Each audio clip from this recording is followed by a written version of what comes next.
So the company that I chose to do is Menards. So just to give you a little bit of the background, so it was first founded by John Menard in the early 1958, and he was building post-frame buildings to help pay for his college because he was alone and he had to pay for it, and there was no one else to help him pay for it. So he also graduated from the University of Wisconsin Eau Claire, I think that's how you say it, in 1962. And then from there, he actually decided to buy some land in Eau Claire to build an office and a shop, which would become, as we know today, the first Menards in 1960. But he actually opened the first one in 1964.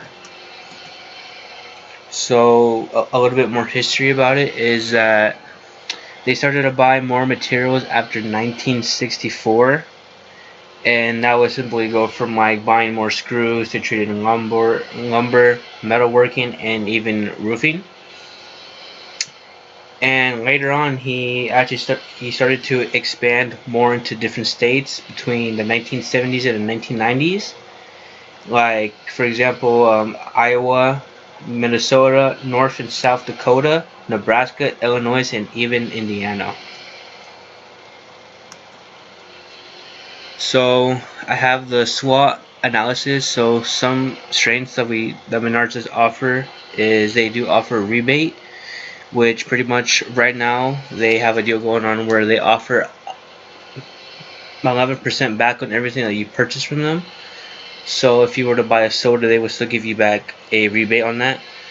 They do rent tools. They do rent a bunch of different tools, especially a bunch of of the specialty, which is very nice. Some weaknesses I would say that they are a private company, which kind of sucks because that means people can't buy stocks or they can't invest into the company. Another one would be is that they do offer cheaper materials. That's why it is a little bit cheaper to buy there, but you do get what you paid for, which also leads into it has less quality.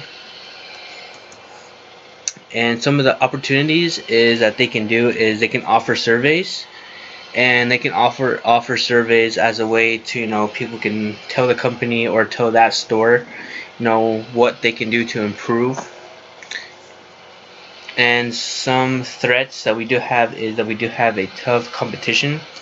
Like some other popular stores here in Lafayette, we would have Lowe's and the Home Depot, which would be pretty tough. And some of the others would be industry changes. So impact and interest. So we can set goals and see how we can improve.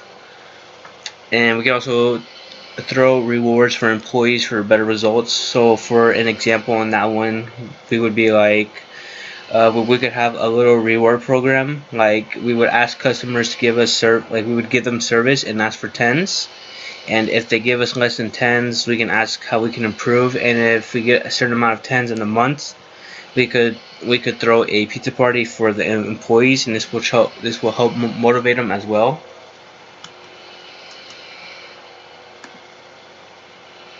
So corporate change and development.